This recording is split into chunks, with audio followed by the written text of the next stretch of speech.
live. Yay. So, all right.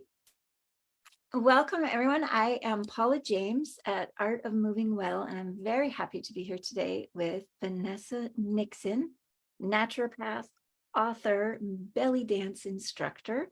And she is going to talk with us about the top 3 myths of menopause. Vanessa, welcome. Thank you so much, Paula. I'm just so delighted to be back here again with you and having this beautiful conversation about what I feel is potentially the most powerful time in a woman's life. Well, so I absolutely want to get into that, but also I just would like you to have a moment to tell people where in the world are you, what kind of work are you doing, just a little about you. Thank you. Yes, so I live in the Pacific Northwest. I'm in Washington State, and I've lived here most of my life, although I did spend a few years living overseas, which were amazing. Where do you live? I lived in Japan and I lived in India as well as Berlin. Wow, okay.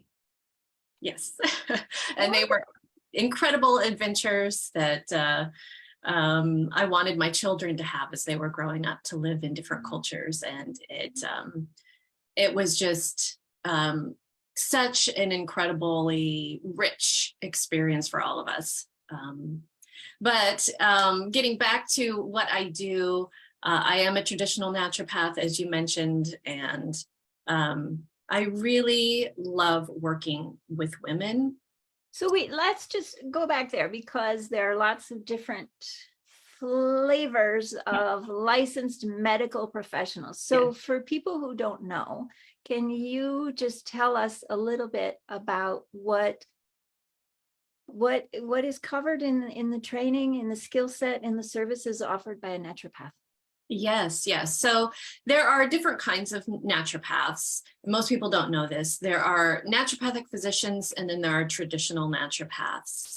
And this was kind of a split in the community that came about in the mid-'80s because up to then, naturopathic services were not able to be covered by insurance. And so a couple of the bigger naturopathic schools worked with the insurance companies and the American Medical Association to try to get their students to be able to work with the insurance companies. And in order to do that, they had to make a lot of concessions in their curriculum. And so the curriculum became much more medicalized and focused on disease and pathology. And so the split occurred with some of the other schools who wanted their curriculum to stay true to what it had always been, which was the focus on health and how to create and maintain health through natural modalities. And so, unfortunately, traditional naturopaths like myself are not covered by insurance. I'm not a physician, but my training is rooted in health. It's rooted in the lifestyle principles, the nutrition, herbal medicine, homeopathy, iridology, reflexology, aromatherapy, all of these mostly very ancient techniques that have been used for centuries to help us to tap into our own inner wisdom and that ancestral knowledge that we all have to create health within our bodies, within our families, within our communities, and to be able to use these methodologies to maintain that health. And when we do get sick, which we all do, to understand the reasoning, to understand why our bodies need to go through certain processes of illness in order to reach even higher levels of health. And so they're just the basic understandings of how our bodies work and how they interact with viruses and bacteria and all of the other living things around us, and how we're all connected and how all of those things are important. So I don't know if that answers your question, but that, That's wonderful. And I just want to kind of underline that there are different ways to think about health. There are different ways to think about health services. I don't know how much historical factual truth there is in this, but I have a connection with Chinese language and culture. And one of the things that I was told, I don't know how exactly factual it is, that was that traditionally in China, for families that had some money, there would be a traditional Chinese doctor who was hired to look after the family, who would be paid as long as everybody was healthy, a certain amount each quarter, each year, and then stopped being paid when someone got sick, because his job was actually the health of the family, not managing their disease. And if you think about the structure we have with hospitals and doctors now, if you're healthy, the hospital is empty, they're not making any income until you get sick. And so they don't really know how to manage small fluctuations in health that move you toward disease, because the incentive for them is really when you can no longer manage on your own and you need their help. And so you can put a focus on managing health and dealing with problems when they're small, or you can put a focus on how do you handle severe injury and severe illness, and what treats that. And it's not that managing severe situations isn't important. It's just that studying health and how to cultivate more health, how to maintain good health, is just a different area of focus than we see in the mainstream. It's a different model for generating income, and it's a different model for how you organize information and interactions. yes, and I have also learned the same thing about various Chinese cultures, and I love that structure. I love the structure of your doctor, your healthcare practitioner is incentivized to keep you healthy. Right. And I also do appreciate the Western medical model, because it is really great at, what we call heroic medicine. Right. When you're in a car accident, when you need surgery. And so I love the idea of being able to integrate those. Right. Yes. Right. Yes. Yeah. From my training is different, and yet I've had many of my movement students say, "Oh, I had the surgery, I had physical therapy, and then you were able to show me how I could use the physical therapy exercises more effectively, or how I could bridge from where I was to being able to do them more easily, more comfortably." So yeah, that integration is such a fantastic, that's an even better model, right? Is to bring the best of both together. Okay, so you are interested primarily in one group of people. Talk about who you really serve, and what is your commitment there? Yeah. So my interest in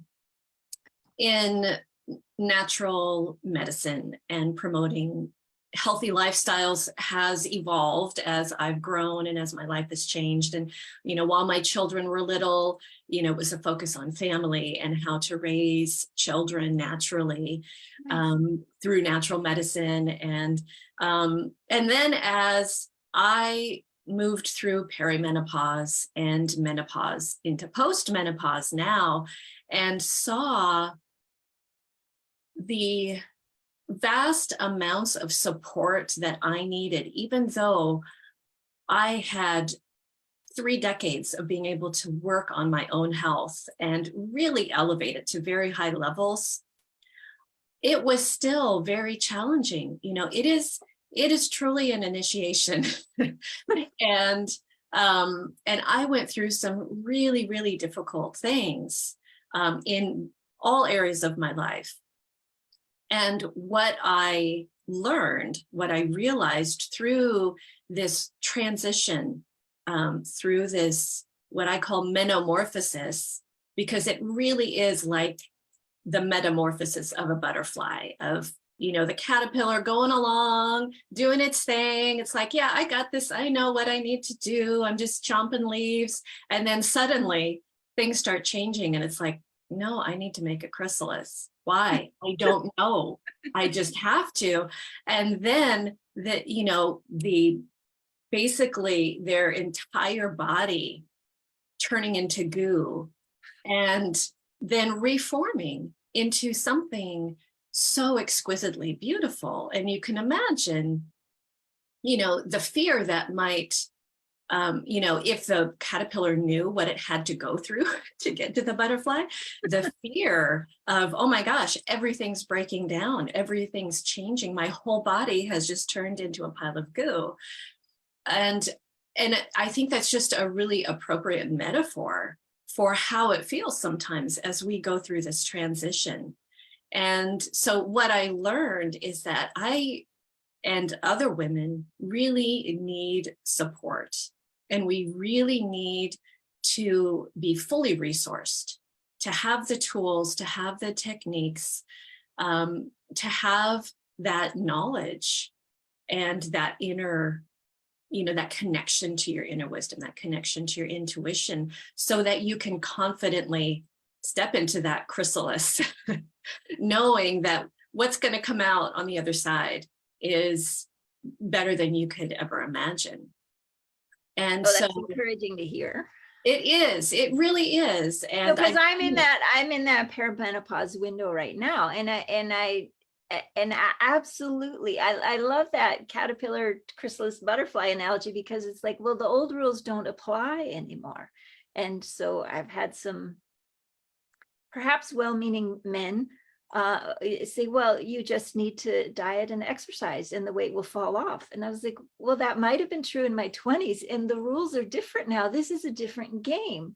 And I have people saying, well, you just go to bed early and get more sleep. Yeah, but the rules are different now.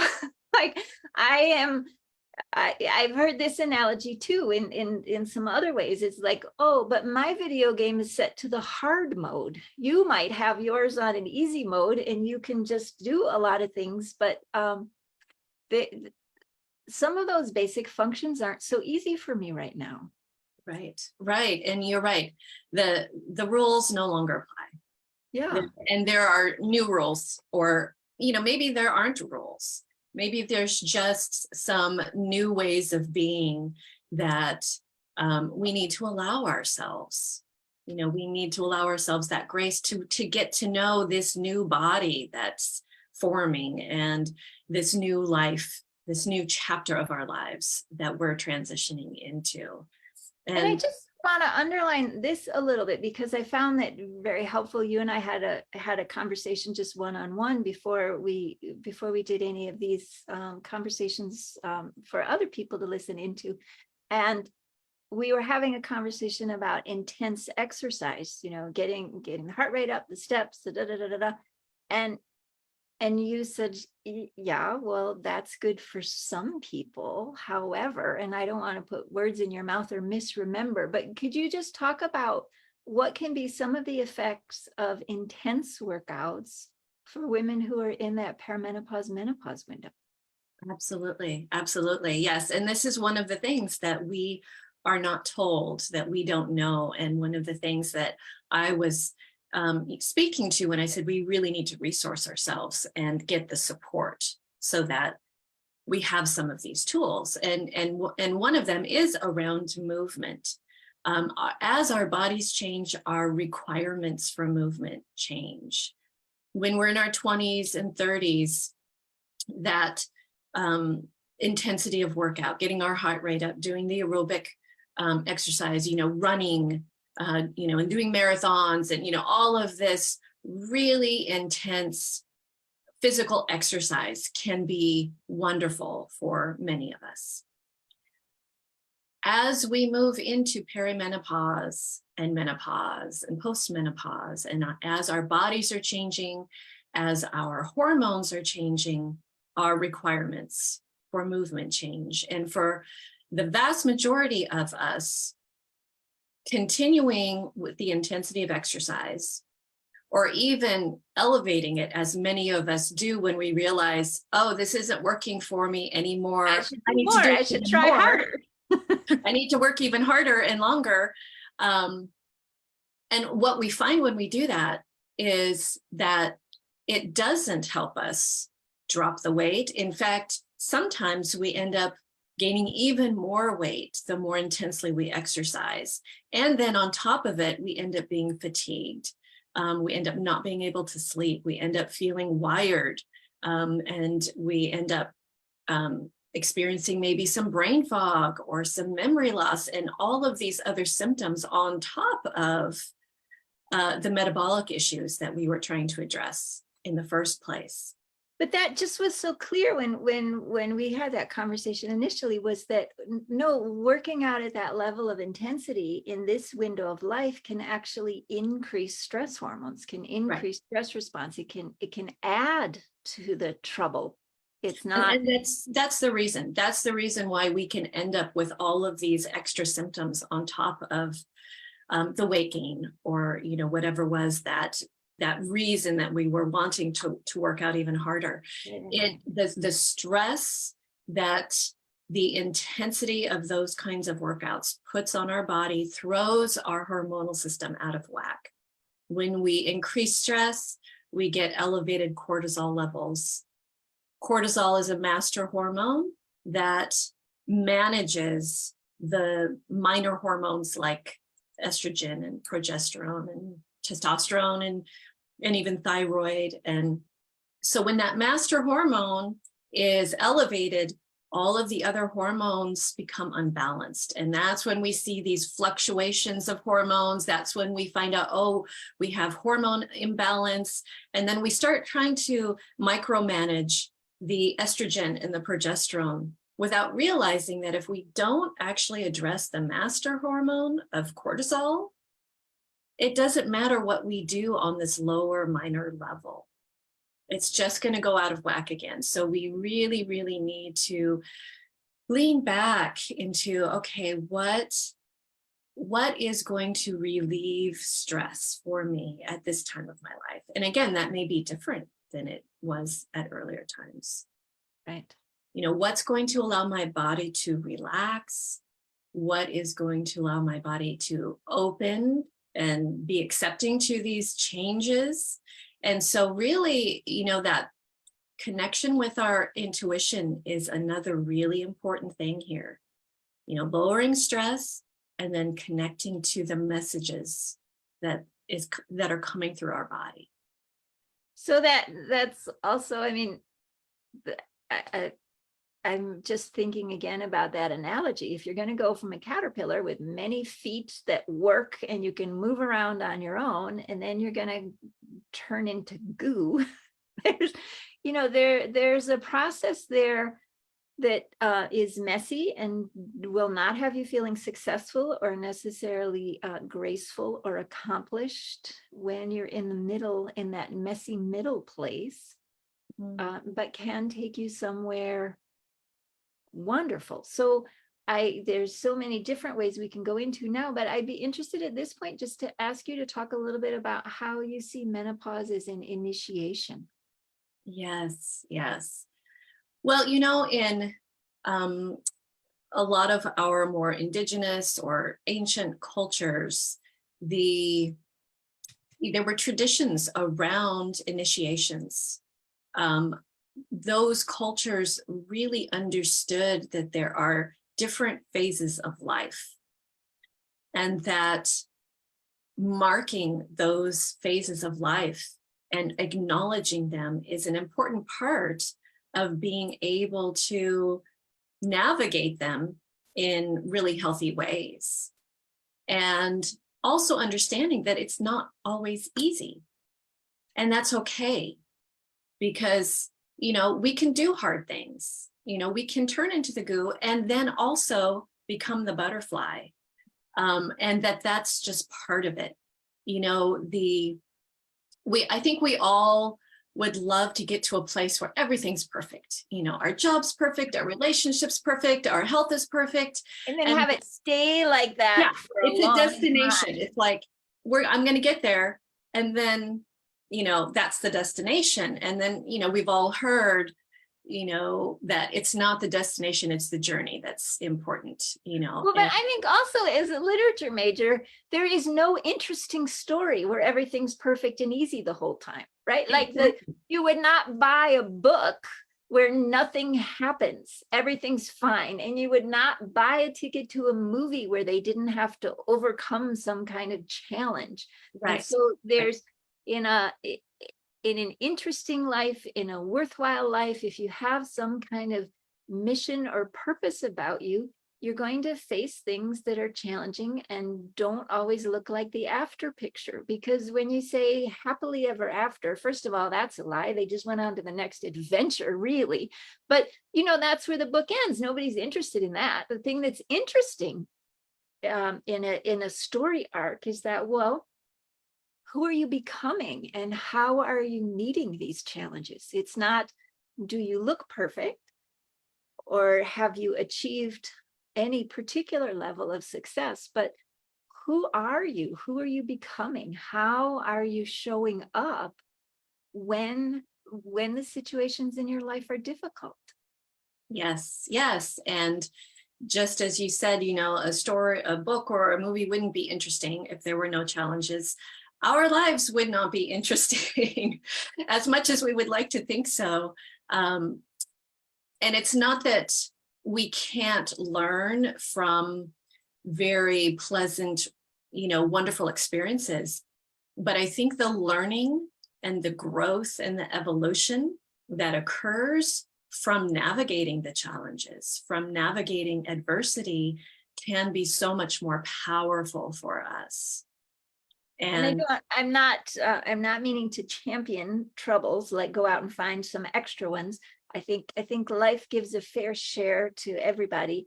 But what I would encourage people is not to think of those challenges as an interruption or a distraction or a detour from what matters in your life, right? That might actually be the opening to your next great chapter. So instead of looking at it as a mistake or something that shouldn't happen, to just meet it. It is happening. And now this folds into the whole tapestry of what this life is as well. Yes, exactly. And I like to look at the challenges, the initiation of menopause as a doorway or as a portal. And you must walk through it to get to the next chapter. We can't stop menopause. And I do understand that there are a lot of people out there who actually are trying to advance science so that we don't have to experience menopause.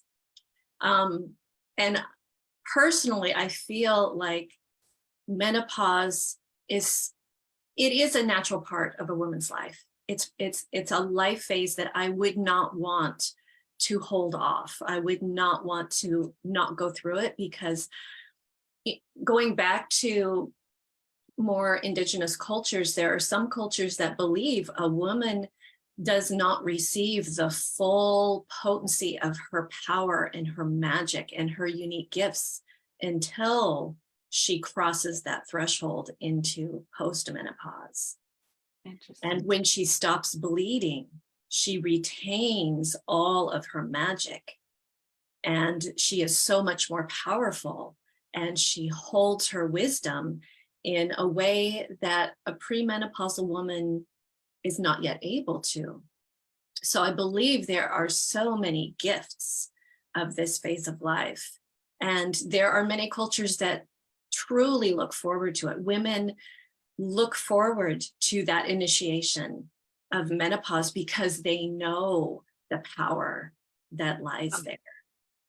Oh, and that's what I would love for us all, to be able to look forward to this and to know, yes, there are going to be some challenging times. There is going to be an initiation, but what lies beyond that is so incredibly potent for ourselves, for what we can give to the world, for our projects. And one of the myths, kind of going to the myths of menopause, is that it's all downhill. Like, once you reach menopause, like, your life is basically over.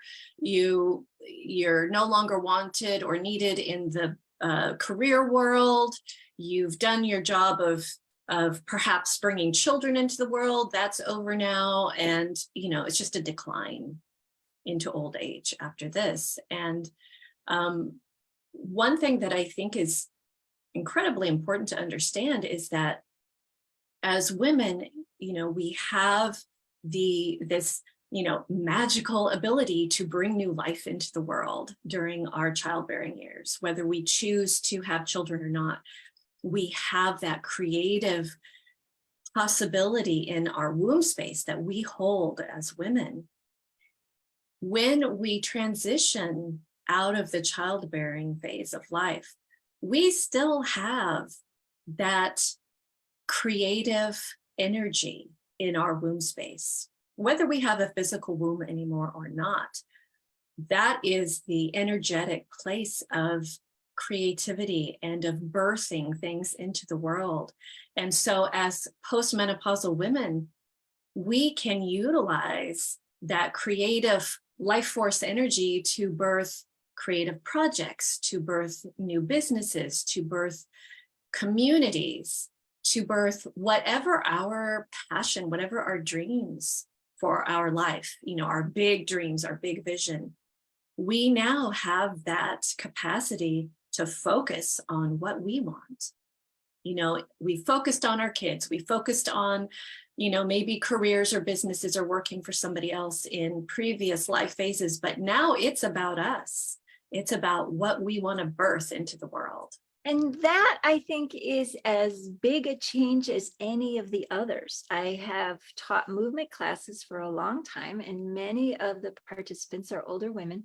And I have witnessed, not everybody, but a lot of women, there's a little disorientation that goes on in, oh, I'm no longer responsible for getting children awake in the morning and fed breakfast and launched off to school. And some are widowed, and so then there absolutely is no longer a husband present to take care of. And there's sort of a, who am I? What do I do if I'm not putting someone else's needs at the center of my day?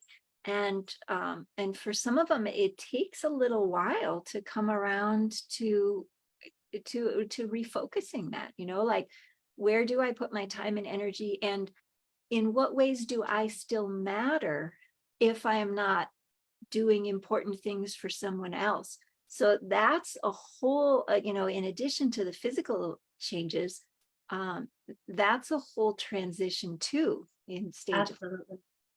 That is a big part of the initiation of transitioning from a life of taking care of others and outwardly projecting your energy to taking care of everybody and everything else, to this phase of life where for many women, it's the very first time they've ever had the opportunity to ask themselves those questions. What do I want? What care do I need? Yeah. It is a big transition. And that's a big part of it. It's very difficult for a lot of women to think about their own needs and to think about placing themselves first.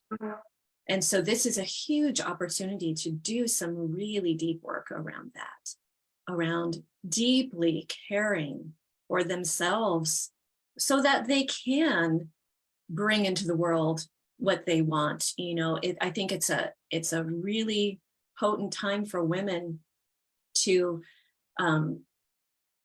think about what their life purpose is outside of caring for others. Right. What their life purpose is, what gifts they can bring into the world with all of the wisdom that they've accumulated over that lifetime.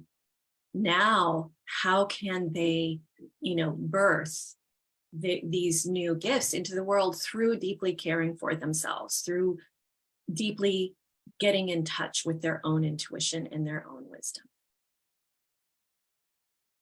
I was working with some branding people a couple of years ago, and they were younger, a man and a woman. And I was insisting that, well, I need to start from who I am and what works for me, and really be centered in myself before I do other things. And they were both protesting that, that was selfish and I couldn't start there. I was like, there is no other starting place. Like I don't have a leg to stand on if I start somewhere else. I need my own feet on the ground, and I need self-care first.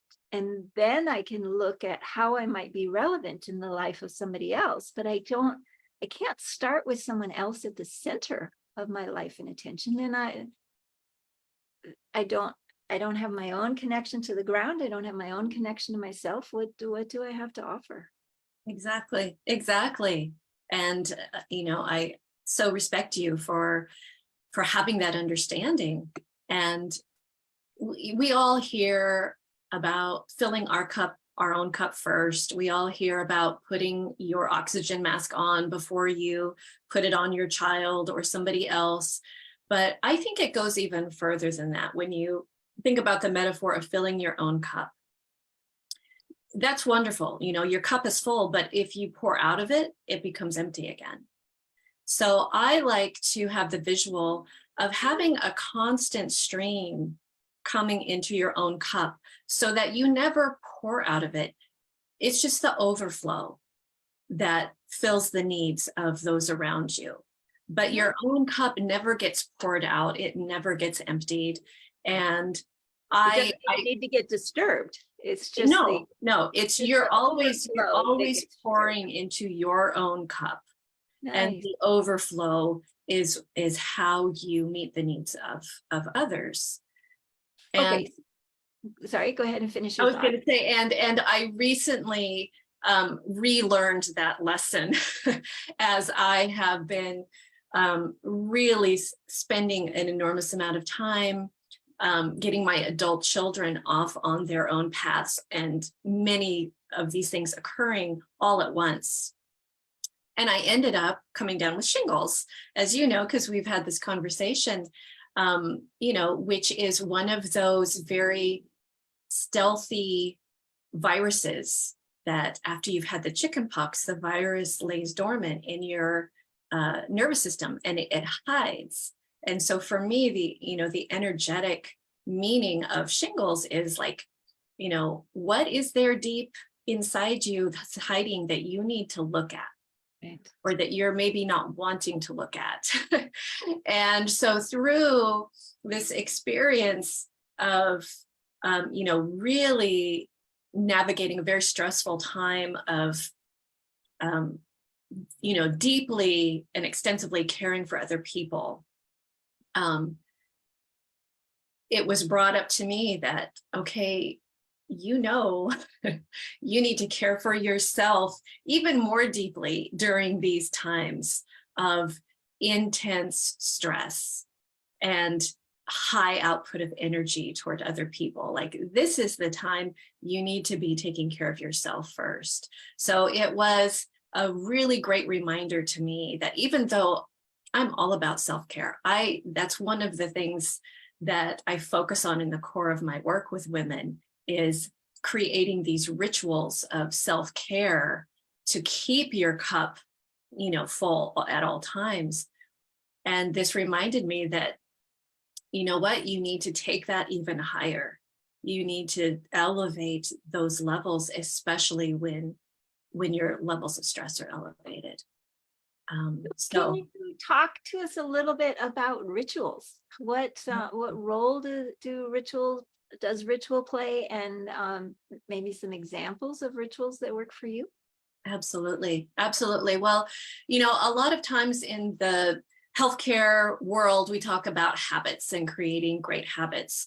And for me, what I have found in my own life and in working with clients is that habits are really hard to maintain, because they just at some point seem like one more thing that we put on our plates, one more thing that we have to do. And then that ends up creating more stress. And so what it's just another thing to fail at. Oh, I didn't do it again today. Yeah. Yes. And another way we can beat ourselves up. Right. And so what I have done is, again, look back on these very traditional cultures where that in many ways had a much higher level of general health than we do today, and look at, how did they live their lives? What were their lifestyles like? And so many of them, their lifestyles were around creating rituals, particularly around nature, really connecting into nature and bringing the natural world into their lives through ritual. And when we create rituals for ourselves, there is a way that we can take these habits, and instead of thinking about them as one more thing that I need to do, we transform them into something that feels nurturing and something that I actually want to do and something that I enjoy and I look forward to doing. So an example could be, getting up in the morning. Many of us kind of dread, hearing the alarm and having to drag ourselves out of bed. And it just isn't a time that feels really nurturing to us. So we're already going to get up. That's something that's going to happen, hopefully, every morning. So why not use something that's already in place, like getting up out of bed, and transforming that into something we really look forward to, like, oh, in the morning, I get to get up and I get to do these stretching movements that feel so good and on it to my body.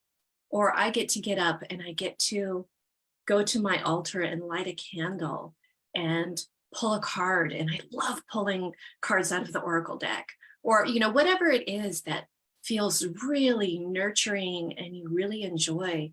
How can you kind of wrap that around these healthy things that you want to bring into your life? So I have a friend who tends to see lots of lots of different flat surfaces as altars, and so she's interested in what people what people put there. And what I find interesting about the idea of an altar is it doesn't have to be a particular deity or a particular religion, but that there is an intentional grouping of items and also space, right? They're not all just jumbled in, as many as will fit, and something that is aesthetically pleasing to the person who put them there, and some sort of reason, just that there is some sort of intentionality and satisfaction around the putting them in there. And so I love thinking about, instead of just creating a to-do list of habits that you should do, thinking about things that would be activities that would be supportive of you and that would give you pleasure, so that you could get up in the morning and greet your day with some intention, instead of what do I have to get done so that I get out the door on time, right? It could be that same, how do you arrange your physical space so that it supports you and pleases you? And how could you arrange your schedule and your activities so that they support and please you? Yes, absolutely. And thank you for bringing that word intention into it, because that's a big part of it.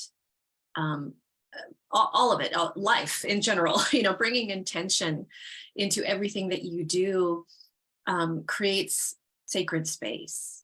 Right. And that's a big part of ritual.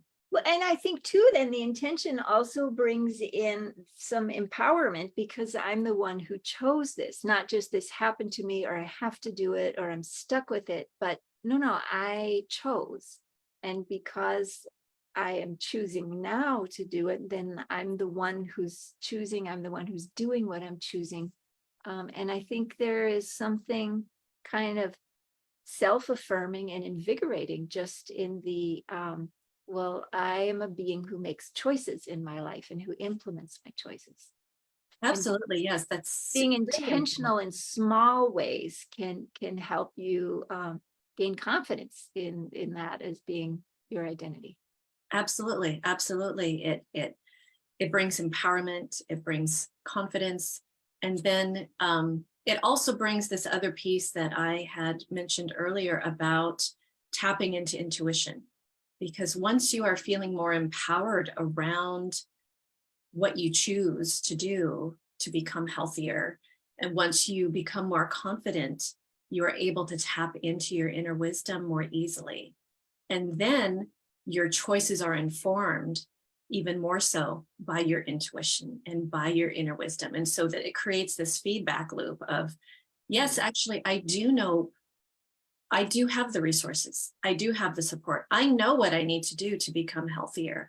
I may need to reach out to this person. I may need support from the outside. And I definitely encourage women to get that support. We all need that support, especially. Right. So this is one of the questions that I promised to ask is about, well, how can women take ownership of their health?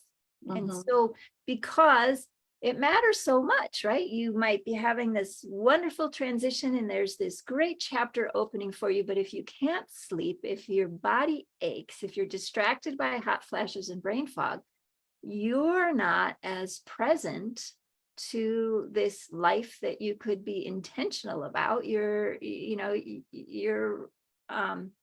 managing a lot of ongoing challenges, and you might be turning to health professionals who are not looking at some of those deeper underlying connections to really resolve. And so they might or might not be helping you manage them a little better, but they're not necessarily helping you thrive or come to a place where things have resolved into a higher level of function. So some of the listeners, right, what are some things that they can do to really take ownership of their own health? That's a really great question.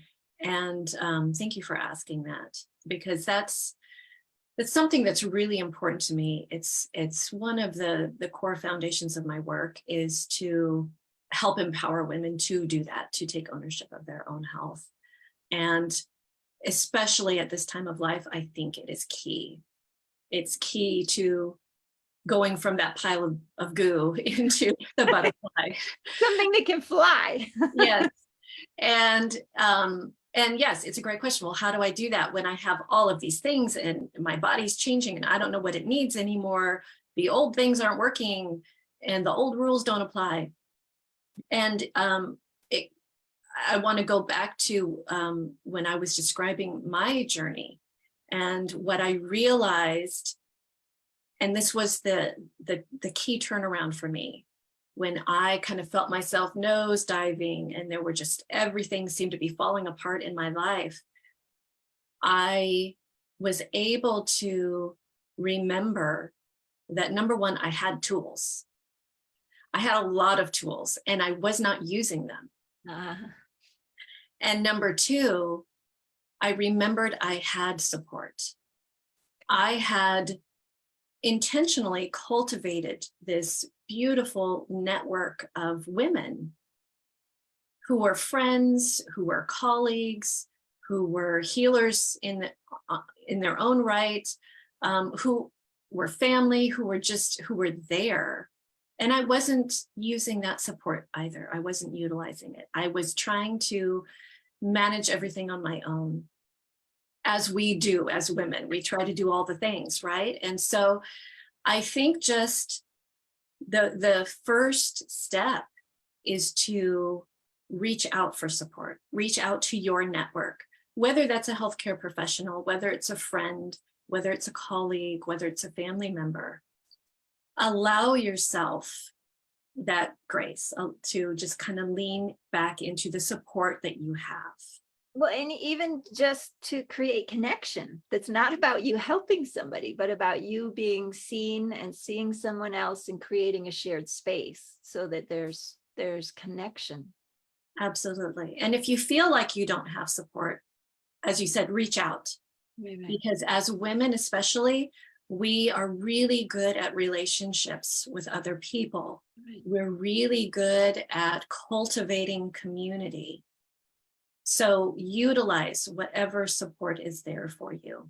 And if you find that you really are needing support from a healthcare professional, seek a healthcare professional who is going to listen to you, who is going to see you. I talk to so many women who say, when I talk to my doctor, I just get shut down.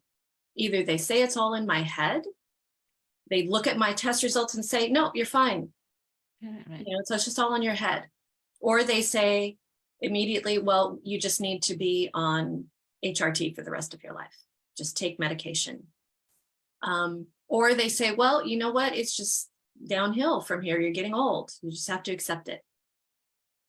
And So they I just want to jump in here because I actually love it when people have been to the doctor and they say, oh, my doctor has done thorough tests and they say there's nothing wrong with me. I'm like, wonderful. You don't have a tumor. You don't have a tear. There are no broken bones.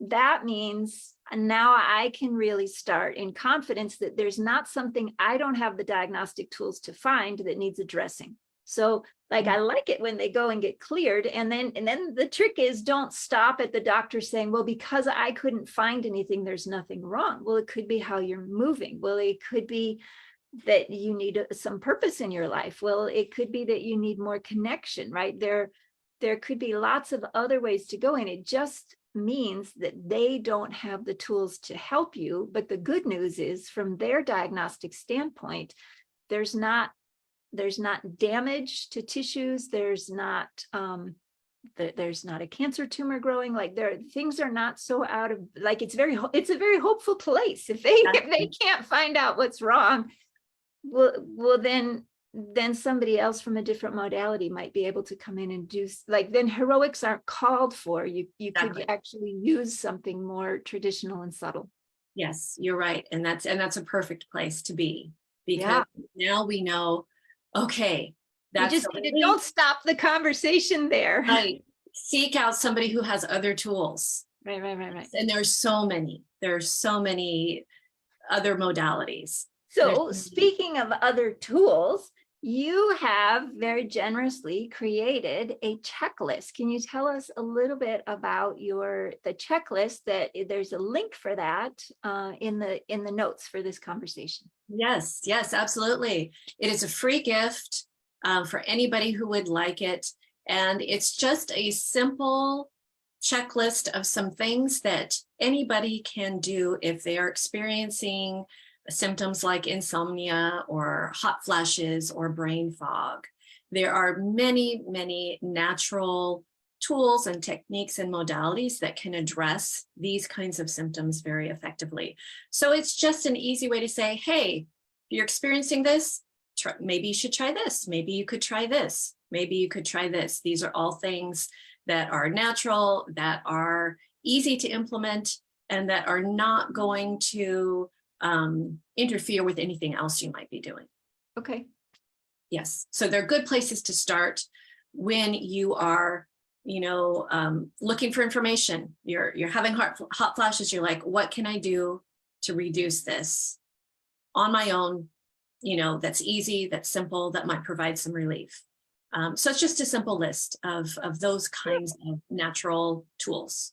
So I haven't looked at the checklist yet, but I will say that you and I had a conversation earlier, and one thing that you had recommended to me as something to consider is a long infusion of nettle tea. And I thought, well, that's interesting. And I actually had some nettle tea bags in the house, so I brewed it up the way you mentioned, and then I had some. That's what I am having actually here while we're talking. And boy, the first sip that I had the next day after the long infusion had steeped for a while, my body was like, oh yes, there's something in here that I haven't been getting that I really want. And so I would say that a checklist like this, one reason to take a look at it is to see, well, how does your body respond to some of these things? Because if you don't notice anything, well, okay, then maybe that's not really a direction for you to explore. But if you try some of those and you feel like, oh, that's really interesting, then that would be a nice indication for you that maybe you want to look a little deeper in your investigations. Yes, and I love that you are so in tune with your body that at the first sip, you were like, oh, that feels really good. Some people are not that in tune, and so it's going to take a while for them to kind of really feel the effects. But yes, that's one of the benefits of really having that connection with your intuition and your inner wisdom, is that your body will send you those messages and you'll hear them. Nice. And I No, was going I to just say, I want, love nettle. I recommend nettle to a lot of women because nettle it's like a superfood. It is so full of vitamins and minerals that are really easy for our body to assimilate, especially when you do that overnight infusion. It pulls so many more of the minerals out into the infusion so that your body can, so it's more bioavailable to your body.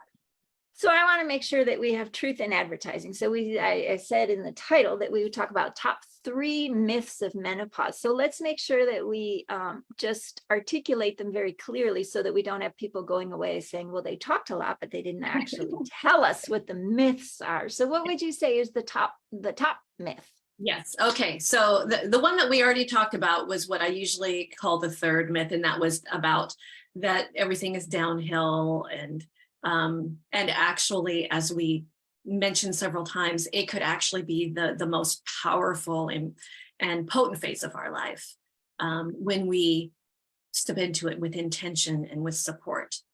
The first myth that comes to me from so many different sources, it sounds very dramatic.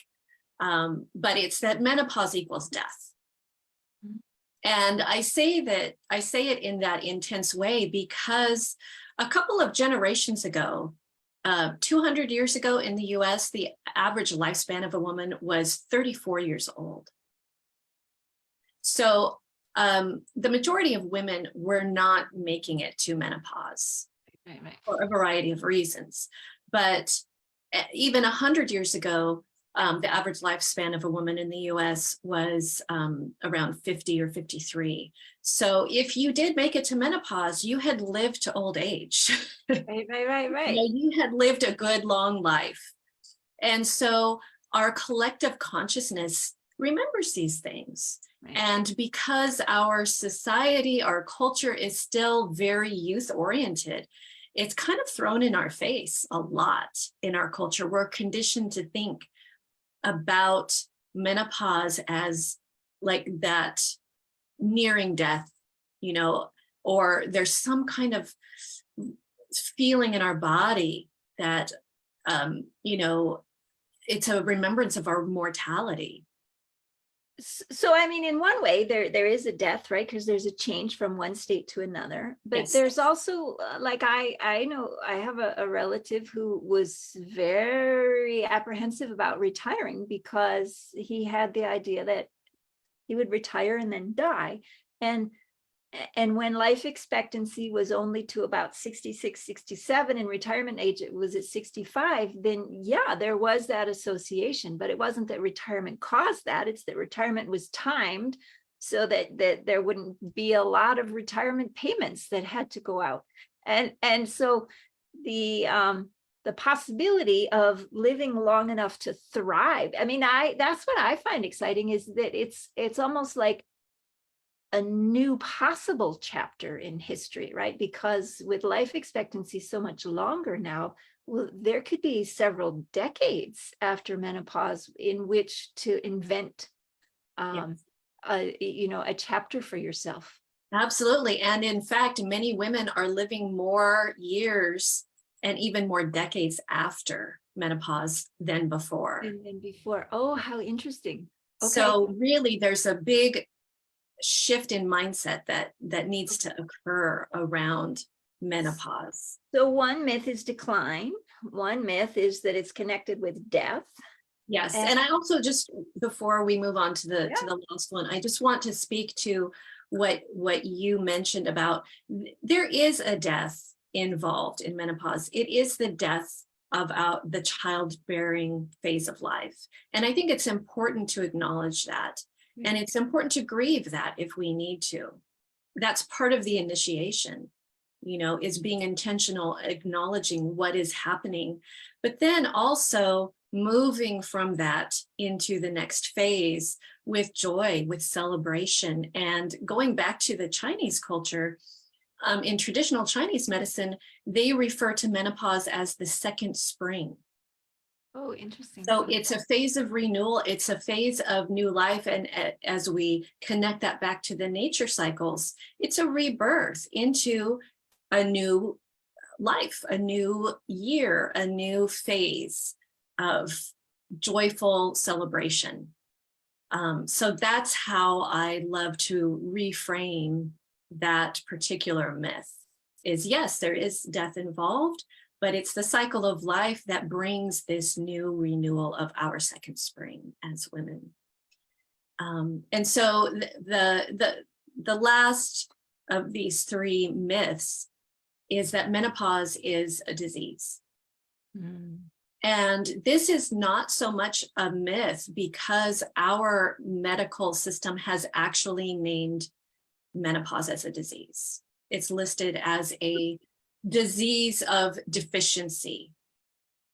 So that's what our culture is conditioning us to believe, is that there is something wrong with our hormonal system, that our hormones are not supposed to decline, that we are supposed to bring them back to the elevated levels they were at when we could bear children. And so what I want women to be able to reframe their mindset around is that our hormonal levels are supposed to decline. They were only at this high level so that we could bear children if we chose to.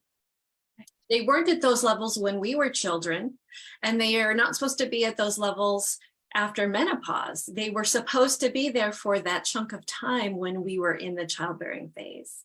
And now it's normal and natural for them to decline to a new normal, which supports our life cycle at this time. And I'm liking the second spring analogy too, because there's a way in which I feel like I'm in a window of physical awkwardness that's not unlike being a teenager, right? My body is changing in ways I don't understand, and there's nothing I can do about it. And what used to work or be appropriate isn't right now, and so, oh, here I am trying to figure this out. Yes, absolutely. And that's another phase of a woman's life where we need that initiation. We need to have support and to acknowledge what's going on, because our bodies change immensely during adolescence. And now we're at the other end of that cycle where our bodies are changing again immensely because they're supposed to. And so we need to have that support and that acknowledgement around this initiation, around this transition, and to understand that what we're going into is another life phase that we can celebrate. And it's going to be different. But that doesn't mean that it's not normal, and it doesn't mean it's not natural, or that there's anything negative about it. It's different. And being able to have support around that and to have tools and resources can make all the difference in how we experience that transition. Okay, so if folks have listened to this and said, oh, I think I'd be interested in having Vanessa give me a little guidance, there's the checklist, so they can make a connection with you there. What are some of the ways that you work with people? What sort of guidance is available if they'd like to connect with you further? Absolutely. Thank you for asking. So in that checklist, there is a link where you can choose to book a free 30-minute chat with me so that we can talk about, what your needs are, where you need support, and whether I might be the right person for that. And that's something that I offer to people because it's really important when you are getting support that you get support from somebody that you align with, that you really feel that you can relate to and has the skills to help you. And so I work with women one-to-one, either in single sessions or packages, or I do have a whole 6-month container of support, which is the way that I love working with women the most, because then we can really do the deep dive and make sure that that transformation is supported all the way through.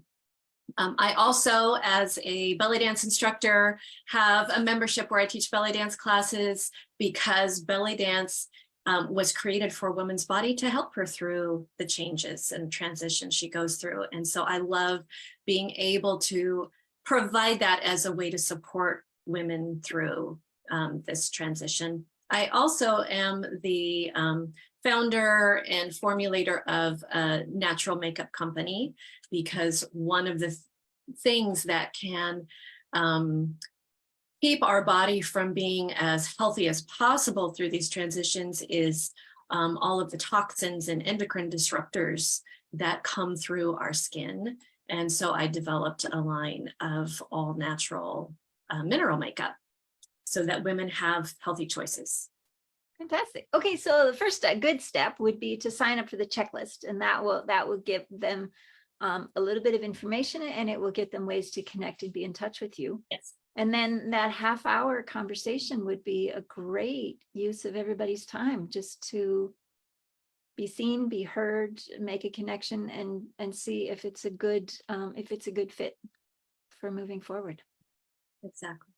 Vanessa, thank you so much for your time and sharing from your wisdom and training. Is there anything else you would like to say to complete this conversation? I think I just would love to reiterate that, taking ownership of your own health puts the possibilities in your own hands. And all it takes to begin the first step of taking ownership is to reach out for support, to remind yourself that you have tools, you have resources, and you do have the ability to elevate your health. Fantastic. Thank you so very much. Wonderful to spend a little more time with you, and thank you for all that you shared today. Thanks for having me here. It was a delightful conversation. Good.